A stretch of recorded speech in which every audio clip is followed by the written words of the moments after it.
உங்கள் கையில் ஒரு அட்டையை கொண்டாந்து கொடுங்களேன், உங்கள் ஃபோட்டோ போட்டு உங்கள் அட்ரஸ் போட்டு ஒரு உறுப்பினர் அட்டை கொடுங்களேன், அவனுக்கு ஒரு ஆர்வம் வரும். அதுக்கப்புறம் சீமானன் பேசக்கூடிய வீடியோக்களை துண்டு துண்டாக கத்திரிச்சு அப்பப்போ தேர்தல் நேரத்தில் மட்டும் ஸ்டேட்டஸ் வைக்கிறது இல்லை.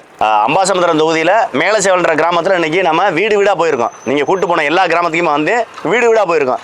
உங்கள்கிட்ட நான் ஆரம்பத்தில் வந்த உடனே உங்களுக்கே தெரியும், நான் கோவப்பட்டலாம், கொஞ்சம் முகசுழிச்சு பேசினேன். அதுக்கு என்ன காரணம்னா, நான் மொத்தமாகவே தேர்தலுக்கு இன்னும் சரியாக 22 நாள் தான் இருக்குது.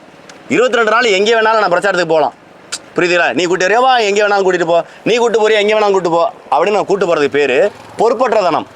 நீ எங்கே வேணாலும் கூப்பிட்டு, நான் இங்கே வர்றேன், நான் அதுக்கு பேர் கட்டமைப்பு இல்லை. நான் என்ன சொல்கிறேன், அண்ணன் உங்கள்கிட்ட சொல்கிறது இது ஒரு சின்ன ஆலோசனையாகவும் இருக்கலாம், அல்லது என் அனுபவத்தை பகிர்ந்துக்கிறதாகவும் இருக்கலாம். எப்படினாலும் நீங்கள் நினச்சிங்க, என் அனுபவத்தை நான் பகிர்ந்துடுறேன், அதை நீங்கள் ஆலோசனை எடுத்துட்டாலும் சரி, எக்ஸ்பீரியன்ஸாக எடுத்துக்கிட்டாலும் சரி, என்ன வேணாலும் எடுத்துங்க. நான் உங்கள்கிட்ட சொல்கிறது, இன்றைக்கி எனக்கு இருக்கிற ஒரே ஒரு திருப்தி, நான் மற்றவங்கள மாதிரி போய் சொல்லி சூப்பர் தம்பி, அருமை தம்பி பிரச்சாரம் அப்படிலாம் கிடையவே கிடையாது.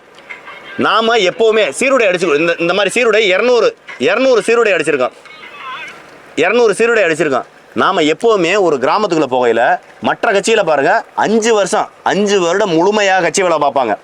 ஒரு கட்சியினுடைய பொறுப்பாளர் தம்பி இருக்கான்னா அதே அந்த தெருவில் இருக்கக்கூடிய எல்லா பேத்தையும் உறுப்பினர் அட்டை போட்டு கொடுப்பேன். இப்போ நீங்கள் ஒன்றும் இல்லை, உங்கள் கையில் ஒரு அட்டையை கொண்டாந்து கொடுங்களேன், உங்கள் ஃபோட்டோ போட்டு உங்கள் அட்ரஸ் போட்டு ஒரு உறுப்பினர் அட்டை கொடுங்களேன், அவனுக்கு ஒரு ஆர்வம் வரும். அதுக்கப்புறம் சீமானன் பேசக்கூடிய வீடியோக்களை துண்டு துண்டாக கத்திரிச்சு அப்பப்போ தேர்தல் நேரத்தில் மட்டும் ஸ்டேட்டஸ் வைக்கிறது இல்லை. உனக்கு ஒரு பிரச்சனையா, அந்த பிரச்சனை சம்பந்தமாக சீமானன் பேசியிருப்பார்ல, அந்த காணொலியை ஸ்டேட்டஸ் வைக்கணும். உனக்கு ஒரு பிரச்சனை, லவ் பிரச்சனையை பற்றி வைக்கூடாது, அதுக்கு சீமானனை பேச வாய்ப்பு இல்லை. ஆமாண்ணே எனக்கு லவ் ஃபெயிலியர்னே, என் ஆள் இன்னைக்கிட்ட பேசலண்ணே இன்னைக்கு, அதுக்கு ஸ்டேட்டஸ் வைக்கணும்னா அதுக்கு சீமானனுக்கு இல்லை, வேறு ஏதாவது வச்சுக்கங்க. நீங்கள் பேசும்போது தாமிரபரணியில் சாக்கடை கலக்குதுன்னு ஒரு டாபிக் ஓடுதுன்னு வச்சுக்க, கொரோனா காலகட்டத்தில் என்ன செய்யறதுன்னு டாபிக் ஓடுதுன்னு வச்சுக்க, வேலை இல்லாமல் இருக்குது அந்த டாபிக், அல்லது இன்னைக்கு ஈரான் போர் நடக்குது, கேஸ் தட்டுப்பாடு, எல்லா பேரும் அடுப்புக்கு வந்துட்டோம். அப்போ இந்த மாதிரி காலகட்டத்தில் சீமானனுடைய பேச்சுக்களை துண்டு துண்டாக வெட்டி ஏற்கனவே நிறைய இணையதளங்கள் இருக்குது. அதை இந்த ஊராட்சியில் இருக்கக்கூடிய நபர்கள், அவங்க வெளிநாட்டில் இருக்கலாம், உள்நாட்டில் இருக்கலாம், காலேஜில் படிக்கலாம், வேலைக்கு போகலாம், அவங்க என்ன செய்யணும், இந்த ஸ்டேட்டஸை பூராத்தையும் கொண்டு போய் சேர்க்கணும். இப்போ தம்பி ஒருத்தர் இருப்பார், அவர்கிட்ட அந்த ஸ்டேட்டஸ் வீடியோவே இருக்காது, ஆனால் இவர் கட்சி பொறுப்பாளர் இருப்பார். இவர் நம்ம கட்சியோட பல குரூப்பில் இருப்பார், ஒன்றிய குரூப்பு, நகர குரூப்பு, தொகுதியோட குரூப்பு, இது போதுக்கு எல்லா வகையான பகிரி குழுக்கள், குரூப்னு சொல்கிறது குழுக்கள், அந்த மாதிரி வாட்ஸ்அப் குரூப்ல எல்லாம் நிறைய இருப்பார். அப்போ இவர் என்ன செய்யணும், அந்த மாதிரியான காணொலிகள் எடுத்து தம்பிகளுக்கு தனிச்செய்தியாக அனுப்பணும். ஒவ்வொரு ஊராட்சியிலையும் ஒரு வாட்ஸ்அப் குரூப் இருக்கணும். ஒவ்வொரு ஊராட்சியில் ஒரு 8 கிராமம் 10 கிராமம்னு உட்கடை கிராமங்கள் இருக்கும். பேரூராட்சினா வார்டு பகுதின்னு சொல்லுவோம். அவங்களுக்கும் அங்கங்கே கிளைகளை ஆரம்பித்து வாட்ஸ்அப்பில் குரூப் வச்சுக்கிறணும். இப்போ புரியுதா? இப்போ உங்களுக்கு ஒரு உதாரணம் சொல்கிறேன், நான் ஒரு மாநில பொறுப்பாளர், நான் எல்லா கிளை பொறுப்பில் இருக்க முடியுமா, எல்லா கிளை பொறுப்பாளர் குழுவில் இருக்க முடியாது. ஆனால் நீங்கள் என்ன செய்யலாம், இந்த கிளை பொறுப்பாளர்கள் பூராமே அவங்கவுங்க ஒரு குரூப்பை மெயின்டைன் பண்ணலாம். ஒரே கிளைக்கில் 2 குரூப் வந்துடக்கூடாது. நான் சொல்கிறேன், ஒவ்வொரு கிளைக்கு ஒரு குரூப். அப்போ அந்த வாட்ஸ்அப் துண்டு இதுகளை வந்து காணொலியில் வந்து அவங்களுக்கு அனுப்பும்போது அது போய் எளிமையாக போய் சேரும்.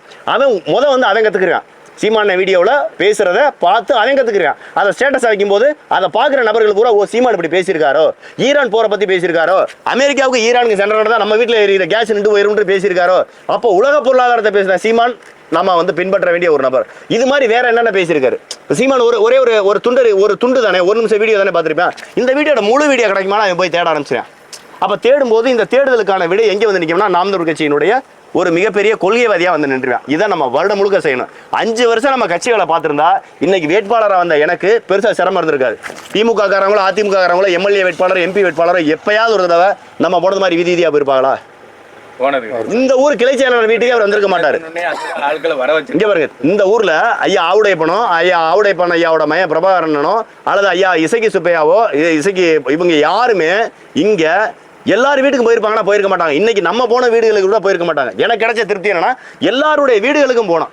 ஒருத்தர் வீட்டில் ஜூஸ், ஒருத்தர் வீட்டில் பிஸ்கட், ஒருத்தர் வீட்டில் தண்ணி, எல்லாருமே ஏன் நம்ம கட்சி நம்ம வேட்பாளர் அப்படின்ற ஆர்வத்தில் உங்களை வந்து பார்த்தது மட்டும் தான் எனக்கு திருப்தியை தவிர, இப்படி வீடு வீடாக போய் 400 சொச்சம் கிராமம் இருக்குது.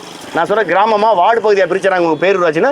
ஆனால் உண்மையிலே சொல்கிறேன், திருநெல்வேலி மாவட்டத்தில் அம்பாசமுத்திரம் சட்டமன்ற தொகுதியில் பேரூராட்சிக்கு அடிப்படை கட்டமைப்பே இல்லாத கிராமங்களை கொண்டு வந்து பேரூராட்சின்னு மாற்றி விட்டு, ஏதோ ஊராட்சியாக இருந்தால் கூட 100 நாள் வேலைகள் உங்களுக்கு கிடைச்சிருக்கும்.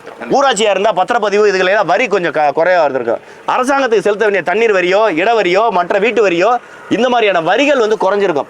பேரூராட்சின்ற ஒரு கட்டமைப்புகளை கொண்டு வர அளவுக்கு இங்கே நகர்ப்புற கட்டமைப்பே இல்லை. இன்னும் சொல்லணும், நம்ம போன பகுதியிலலாம் ஜல்சீவன் திட்டத்தில் இந்த இவருக்கு பிரதமரோட மோடி திட்டம்ன்ற பேரில் ஜல்சீவன் திட்டம்னு சொல்லுவாங்க.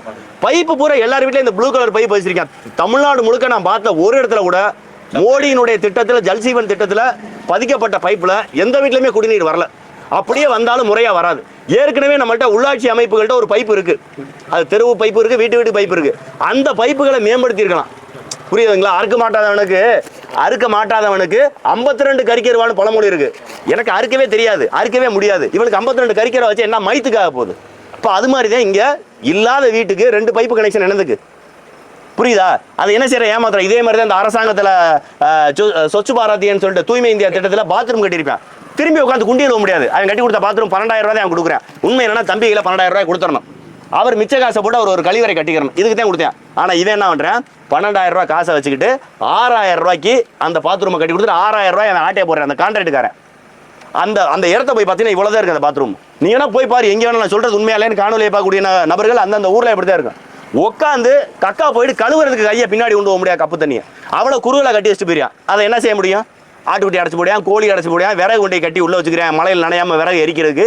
அப்படி இல்லாட்டி அதில் கொண்டு வந்து மொத்தமாக பழைய துணி பழைய பொருட்களை அடைஞ்சி வச்சுக்கிறேன். இதுக்கு தூய்மை இந்தியா திட்டத்தில் அதில் வீணாக்குற இங்கே வர அதில் வீணாக்குற கல், மணல், செங்கல், சிமெண்ட் எல்லாம் நம்மளுடைய கனிம வளமையா? கனிம வளத்தினுடைய சேர்க்கையை தவறாக சேர்த்து வீணாக்கி, கனிம வளத்தை வீணாக்கி, காசை வீணாக்கி, மக்கள் வரிபடத்தை வீணாக்குறேன். அப்போ இதெல்லாம் போய் நம்ம மக்கள்கிட்ட எடுத்து சொல்லி இந்த மாதிரியான பேரூராட்சிகள்ன்ற பேரில் கிராம கட்டமைப்பு எப்படியெல்லாம் இருக்குது, அதை எப்படியெல்லாம் சிதைக்கிறாங்க, எப்படியெல்லாம் வரி ஆட்டையை போடுறாங்க மக்கள்கிட்ட இருந்து, எப்படியெல்லாம் சுரண்டுறாங்கன்ற நம்ம தான் கொண்டு போய் சேர்க்கணும். அப்போ இந்த மாதிரியான வேலைகளை எல்லாம் நீங்கள் வருடம் முழுக்க செஞ்சீங்கன்னா 5 வருஷம் நீங்கள் செஞ்சு வச்சிருந்தீங்கன்னா வேட்பாளர்கள் என்னை போட்டு நான் மட்டும் இல்லை யாராக இருந்தாலும் சரி நம்ம கட்சியில் பிரச்சார வண்டியில் வரணும். மேலச்சேவலுடைய முக்கியமான கடை வீதிகளில் ஒரு ஜங்ஷன் சொல்லுவோம், ஒரு சந்திப்பு இருக்கும். 4 வீதி 4 ரோடு ஒன்று சேர இடம், அல்லது ஒரு மந்தை இருக்குது, ஒரு கோயில் இருக்குது, ஒரு வணிக வளங்கள் இருக்கக்கூடிய இடமா இருக்கும், ஒரு கிரவுண்டு மாதிரி இருக்கும். அந்த இடத்துல எல்லா வகையான அரசியல் மீட்டிங் நடக்கும். அந்த மாதிரி இடத்துல நம்ம ஆட்கள் பூரா வந்துருவாங்க. அப்போ நான் வந்து என்னுடைய குழு நம்ம நாம் தமிழர் கட்சி குழுக்கையே நாம எக்ஸ்ட்ரா பேச முடியும். அப்போ நீங்கள் என்ன செய்யலாம், ஒரு கிராமம் ஒரு ஊருக்கு வர்றோமா, அந்த ஜங்ஷனில் ஒரு பெரிய மைக் செட்டு நம்ம கட்சிக்காரங்களுக்கெல்லாம் துண்டறிக்கை கொடுத்துட்டு வேட்பாளர் வராரு அப்படின்னு சொல்லிட்டாங்க, நம்ம வருவோம், நிற்போம், பேசுவோம். இப்படி செஞ்சா 400 சொச்சம் கிராமம் இருக்கு அம்பாசமுத்திரம் சட்டமன்றத்தில். இதை ஒரு 20 நாளில் 25 நாளில் சுற்றி முடிக்க முடியும். ஒருவேளை நாம இன்னைக்கு போனது மாதிரி டோர் பை டோர் போனோம்னால் நம்மளுக்கு குறைந்தபட்சம் 1.5 வருஷம் ஆகும் தேர்தலுக்கு வேலையை முடிக்கவே, வீடு வீடாக போய் வர. அது முடியுமா, சாத்தியமான இல்லை. அப்போ நம்ம செய்ய வேண்டியது முடிவுரைக்கு வந்துட்டு நிறைய நேரம் பேச விரும்பல, நிறைய நேரம் நம்ம அலைஞ்சிருக்கோம். அதேமாதிரி என்னுடைய கணிப்பு சரியாக இருந்தால் ஒரு 5 மணிலேருந்து இன்ன வரையும் அலைஞ்சிருக்கேன். இப்போ மணி 9, ஒரு 4 மணி நேரம் வீடு வீடாக போயிருக்கோம், துண்டறிக்கை கொடுத்துருக்கோம். அப்போ நான் என்ன சொல்ல வரேன், இந்த 4 மணி நேர உழைப்புங்கிறது நாம் செய்ய வேண்டிய நேரம் எதுனா உள்ளாட்சி தேர்தலில் செஞ்சுருக்கணும், அல்லது தேர்தலே இல்லாத காலகட்டத்தில் நம்ம ஊரில் திருவிழா நடக்குதா மற்ற ஏதாவது நடக்கிற காலகட்டங்களில் அதை செஞ்சுருக்கணும். என்ன சொல்கிறேன், திருவிழாக்கள் நடக்கிற காலகட்டத்தில் நாம் கண்டிப்பாக பதாகைகள் கட் அவுட்னு சொல்கிறோம்ல, பெரிய பெரிய ஃப்ளெக்ஸ் போர்டு மக்களுக்கு இடையூறு இல்லாமல், சாலையோரத்தில் எதுவும் பாதிப்பு இல்லாமல், ஓரங்களாக மக்கள் பார்க்குற பார்வைக்கு தகுந்த மாதிரி வைக்கணும். இப்படிலாம் கட்சியை வளர்த்து கட்டமைச்சாதான் நம்ம ஆட்சியை பிடிக்க முடியும். நாம வெறுமனா சீமானனை மேடையில் பேசுறாரு, சிவசங்கரை வந்து ரோடோட பேசுறேன், ஜெயிச்சு விடுவோம்னு கனவு கூட காணாதீங்க. நாம ஜெயிக்கணும்னா இதை தப்பா சொல்லல, நெகட்டிவ் சொல்லல, ஜெயிப்போம். அதுக்கான அடிப்படை கட்டமைப்பு வசதியை பூரா நம்ம செய்ய வேண்டியது நம்ம கடமை. இன்னைக்கு கிராமத்தில் நான் உங்கள்கிட்ட சொல்றேன், அடுத்த தடவை மேலச்செவல் பூராமே கிளைகள் மூரா கட்டிமச்சு முடிச்சிருக்கணும். அந்த கிளையில கட்டமைச்சு முடிச்சிட்டா தேர்தலுக்கு நம்ம வந்த உடனே வந்தமா நின்றமா பேசினமா ஓடிக்கிட்டே இருக்கலாம். 2 முறை வந்துடலாம். நம்ம மேலச்சேவலில் 2 தடவை என்னப்பா அந்த பையன் எலெக்ஷன் ஆரம்பிக்கிற அந்த ஒருத்தர் கேட்டார்ல, எலெக்ஷனுக்கு என்ன 80 நாள் இருக்கு, போய் நோட்டீஸ் கொடுக்க வந்துட்டீங்கன்னு. காரணம் என்னன்னா, திமுக அதிமுக என்ன செய்யறான், வருடம் முழுக்க கட்சி வேலை பார்க்குறேன், கல்யாணம், காது குத்து, இலவு, கருமதி எல்லாத்துக்கும் வர்றேன், எல்லா நிகழ்வும் கலந்துக்கிறேன், கோயில் திருவிழா எல்லாம் பண்றாரு. சோறா ஒருத்தர் ஓசியா சோறு போட்டுக்கிட்டே இருக்காரு. அந்த சோத்து முட்டி அமைச்சர் அவர் வாட்டு சோத்து முட்டி எம்எல்ஏ எப்பவுமே வர்றாரு போறாரு எல்லாம் செஞ்சுறாரு. அப்ப என்ன ஆயிருது, நம்ம மக்களுக்கு சோறு சோறு சோறு சோறுன்னு சோத்தை வாங்கிய பழகிடுறாங்க. அப்ப என்ன ஆயிருது, அமைச்சர் நம்ம வீட்டுக்கு வந்துட்டாரு. இங்க ஒண்ணு தெரிஞ்சுக்க, இங்க இருக்க திமுக அதிமுக காரங்கள்ல அடிப்படை உறுப்பினர்களுக்கு போய் கேட்டுப்பாரு, அவர் பெரிதாக எதுவுமே செஞ்சிருக்க மாட்டார். நாம என்ன கொடுமையில எல்லாம் அணிவிக்கிறோமோ, சரியான குடிநீர், சரியான சாலை வசதி, சரியான கழிப்பிட வசதி, சரியான கல்வி, சரியான மருத்துவம் எதுவுமே அவருக்கு இல்லதான். ஆனால் அவர் ஏன் விசுவாசமா இருக்கார் தெரியுமா, எங்க கட்சி அமைச்சர் என் வீட்டுக்கு வந்துட்டு போயிட்டார், என் வீட்டுல எங்க அப்பன் செத்ததுக்கு என் அமைச்சர் வந்துட்டு போயிட்டாங்க, என் கட்சியில தலைமையில இருந்து ஒரு அறிக்கை விட்டுட்டாங்க. இப்படி நம்ம மக்கள் விசுவாசத்தின் பேர்ல ஏமாந்துகிட்டு இருக்கேன். அப்போ அவங்களுக்குலாம் அந்த விழிப்புணர்வு கொடுக்கணும். அது ஒரு பக்கம். நம்ம கட்சியை வருடம் முழுக்க கொண்டாந்து நம்ம கட்சிக்காரங்களை வந்து அதை அறிமுகப்படுத்திட்டே இருக்கணும். இதை செஞ்சோம்னா நாம இது பண்ணலாம். இன்னைக்கு எனக்கு முழுமையா உங்க வீடுகளுக்கு வந்து திருப்தி. இன்னும் இது மாதிரி நம்ம ஒட்டுமொத்த அம்பாசமுத்திரத்தையும் கட்டமைச்சு முடிக்கணும். இது நம்மளுடைய உள்ளாட்சி தேர்தல் நிறைய பேர் போட்டியிடுங்க, பயப்படாதீங்க. நீங்க உள்ளாட்சி தேர்தலில் போட்டியிடும் போதே பகை அதிகமாக வர வாய்ப்பு இருக்கு. ஆனா என்ன செஞ்சிடறேன், பக்கத்து வீட்டு சித்தப்பாவோ எதிர்த்த வீட்டு பெரியப்பாவோ மாமனோ தாய் மாமனோ யாரோ ஒருத்தர் உள்ளாட்சி தேர்தலில் போட்டிடுவாங்க. அவங்கள்ட்ட போய், மாமா நான் என் கட்சியோட கொள்கை, என் கட்சியோட சின்னத்தில் வேட்பாளர் நிற்கணும், ஆகவே நான் நிற்கிறேன், உன்னை தோக்கடிக்கிறேன் என் நோக்கம் இல்லை பெரியப்பா, உங்க தோக்கடிக்கிறது என் நோக்கம் இல்லை மாமா, நான் என் கட்சி சார்பாக நான் போட்டிடுறேன், எனக்கு விழுகிற ஓட்டு விழுகட்டும், ஒருவேளை நான் ஜெயிச்சா அது இறைவன் கொடுத்தா நான் பார்த்துக்கிறேன், உங்களை எதிர்க்கிறது என் நோக்கம் இல்லை, உங்களை தோக்கடிக்க நான் நிற்கலைன்னு சொல்லிட்டு நாம் அப்படி சொல்லிட்டு அவங்களோட பகையும் இல்லாமல் வேலையை பார்க்க ஆரம்பிச்சிடணும். உள்ளாட்சி தேர்தலில் இப்படி வீடு வீடாக போய் நீங்கள்லாம் கட்டமைச்சிட்டிங்கன்னா எம்எல்ஏ தேர்தலில் எம்பி தேர்தலே நாம் வீடு வீடாக போக வேண்டிய தேவை இல்லை. இன்னைக்கு நம்ம படுற கஷ்டத்தை இன்னைக்கு மொத்தமாக சேர்த்து வச்சு கஷ்டப்படுறோம். அதாவது ஒரு வருடம் முழுக்க பரீட்சைக்கு படிக்கிறத பூரா விட்டுவிட்டு பரீட்சைக்கு 2 நாளைக்கு முன்னாடி ராப்பாகலாம் உட்காந்து பட்டினியாக கிடந்து படிக்கிறது எப்படியோ அது மாதிரி தான் இன்னைக்கு நம்ம செய்யறது.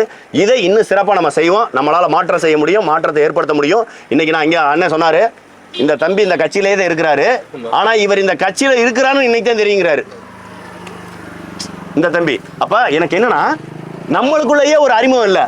இதே நான் ஒன்று சொல்றேன், அண்ணன் உறுப்பினர் சேர்க்கை முகாம் போட்டிருந்தா தம்பி வந்து எனக்கு போது தெரிஞ்சிருக்குமா? இப்ப தம்பி உறுப்பினர் ஆனது அண்ணனுக்கு தெரியல, அண்ணன் உறுப்பினர் தம்பிக்கு தெரியல. அப்ப நாம இங்க ஒரு நீர்மோர் பந்தல் ஏற்படுத்தியிருந்தா ஒரு திருவிழாக்கு, நாம ஒரு திருவிழாவுக்கு ஒரு நீர்மோர் பந்தல், ஒரு திருவிழாவுக்கு எல்லாரும் ஒன்று சேர்றோம், ஒரே மாதிரி ஒரு சட்டை அடிக்கிறோம், ஒரே மாதிரி பனியன் டிஷர்ட் அடிக்கிறான், ஒரு கட் அவுட் வைக்கிறான், அப்போ ஒன்று சேர்ந்துருக்கும்ல.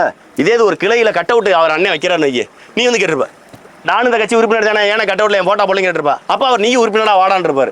புரியுதுங்களா? அப்போ அப்படித்தான் செய்யணும். புதுசா தம்பி கட்சியில இருந்திருக்க மாட்டாரு, அவர் போட்டா போடும்போது நானும் நாம் ஒரு கட்சி தான் பாரு. முதல் எடுத்தோடனே உறுப்பினர் சேர்க்கை அதிகப்படுத்துங்க, கிளைகளை கட்டமைங்க, முழுக்க கட்சி வேலையை வருடம் முழுக்க செய்யுங்க, சின்ன சின்ன வேலையா செய்யுங்க. டெய்லி செய்யற வேலை சின்ன சின்ன வேலையா செஞ்சா போதும். அப்பப்போ கூடி பேசுங்க, இப்போ நம்மள மாதிரி கூடி பேசுங்க, அதுவே நல்லா இருக்கும். ரொம்ப அருமையா இருந்துச்சு. அதாவது நான் வந்து எனக்கு ஒரே ஒரு கஷ்டம் தான், இந்த ஒரு நாள்ல இன்னும் பல கிராமம் போயிருக்கலாம், இந்த ஒரு நாள்ல பெரிய நகர்ப்புறங்களை பார்த்துருக்கலாம்ன்ற வேதனை மட்டும்தானே எனக்கு தவிர, ஆனால் இன்னைக்கு நான் அலைஞ்சதோ போனதோ உங்களுடைய ஆர்வர்களை வீடு வீடா போய் பெரியமா வாங்க எங்க வேட்பாளர் இருந்திருக்காரு, சின்னம்மா வாங்க எங்க வேட்பாளர் இருந்திருக்காரு, மாமா இங்க வாங்க வேட்பாளர் இருந்திருக்காரு, இந்த டீச்சர் கிட்ட நான் படிச்சு, இந்த வாத்தியார் தான் படிச்சு, அவங்க ஓசியா டியூஷன் சொல்லி கொடுப்பாங்க, எல்லாரையும் அறிமுகப்படுத்துறீங்களா? அப்போ உங்க ஆர்வம் எனக்கு தெரியுது.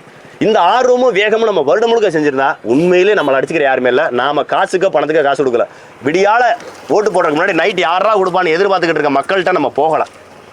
நான் கடைசி உனக்கு எத்தனை பேர் சொன்னாங்க, தம்பி என் ஓட்டு எப்பவுமே நாம் தான் ஒரு கட்சித்தேன், எப்பவுமே விவசாயித்தேன், எப்பவுமே சீமானுக்கு தான், எப்பவுமே பிரபாகரன் தான். அப்படின்னா என்னன்னா அவன் கொள்கையை உள்வாங்கிட்டான். நாம கொள்கையை கொண்டு உள்வாங்க கொடுத்துட்டோம்னா அவன் ஜெயிச்சிருவான். நீங்க அதுக்குன்னு 55 வயசு 60 வயசுக்கு மேல எதுவுமே தெரியாது அப்படி நினைக்காதீங்க. வயது இங்க கிடையாது, அவர்களுக்குன்னு ஒரு அனுபவம் இருக்கும். அவர்கள் நாம நினைக்காதெல்லாம் கற்பனை பண்ணி பார்க்காதெல்லாம் அவங்க மொபைல் மூலமா பார்த்துக்கிட்டு இருப்பாங்க. நாம எதிர்பார்த்திருக்க மாட்டோம். அவன் விடுதலை புலிகளுடைய ஒட்டுமொத்த வரலாறையும் சொல்லக்கூடிய நபரா இருப்பான். ஆனா அவருக்கு ஒரு 70 வயசா இருக்கும். அவர் வாழைக்காய் சமந்துக்கிட்டு வாழைக்காய் தோட்டத்துக்கு போயிட்டு வந்துட்டு இருப்பார். நம்ம நினைப்ப இவருக்கெல்லாம் என்ன தெரிய போகுது, இவரெல்லாம் ஜாகிர வரை ரெட்டலைக்கு உதயசூர் போடுவார் நினைச்சிட்டு இருப்போம். ஆனால் அவர் அந்த கொள்கையில ஸ்ட்ராங்கா இருந்திருப்பாரு. நாம போய் பெரியப்பா நம்ம கட்சிக்கு ஆதரிப்பானா வந்துருவார்.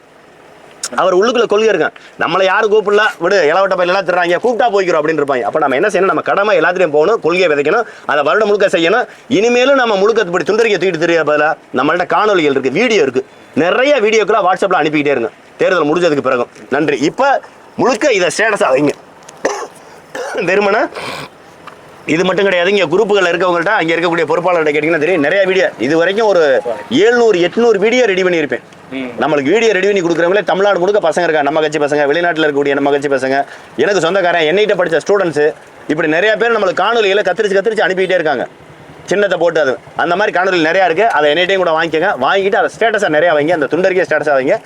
நாம இன்னைக்கு நின்று பேசுறோம்ல, இது அடுத்த தேர்தலில் இந்த ஊரே நம்ம நின்று பேசுற அளவுக்கு ஒற்றுமையா இருக்கணும். அந்த அளவுக்கு இளைஞர்கள், இங்க இருக்கக்கூடிய இளைஞர்கள் இருக்கக்கூடிய ஒரே கட்சி நாம் ஒரு கட்சியாக இருக்கணும். அது உங்க பொறுப்பு. நன்றி. நல்லா நிறைய வேலை பார்த்தீங்க, நிறைய வந்து இன்னைக்கு அலைஞ்சிங்க, வேலை பார்த்தா அலைஞ்ச, ஓடி துண்டறிக்கை கொடுத்த, ஓடி பிரச்சாரம் செஞ்ச, சொந்தக்காரங்கள்ட்ட எல்லாம் கட்சியை கொண்டு சேர்த்த எல்லாருக்கும் மனமார்ந்த நன்றிகள். உங்கள் பாதம் தொட்டு நன்றியை தெரிவிச்சுக்கிறேன். நன்றி. போய்ட்டுவா, கிளம்பவா, ரொம்ப மகிழ்ச்சி. குமாரனெல்லாம் வந்து அன்னைக்கு வாங்க, குமாரன்லாம் வந்து கட் பண்ணிடாதீங்க. ஏன்னா நான் ஒவ்வொரு நாளுமே நன்றி சொல்லிக்கிட்டே இருப்பேன். யாருக்கும் அந்த காணொலியை பார்த்தா தெரியும், என்னோட தினசரி பிரச்சாரம் வர்றவங்கள்ட்ட நன்றி சொல்லுவேன். இவர் எனக்கு தினசரி பிரச்சாரத்துக்கு என்னோட வர்றாரு, எனக்கு உதவி செய்யறாரு. அது மாதிரி குமாரனை அந்த கார், அவருடைய கார் யாருக்குமே தெரியாது, அது சிவசேகரோட கார் இல்லை, சரிங்களா?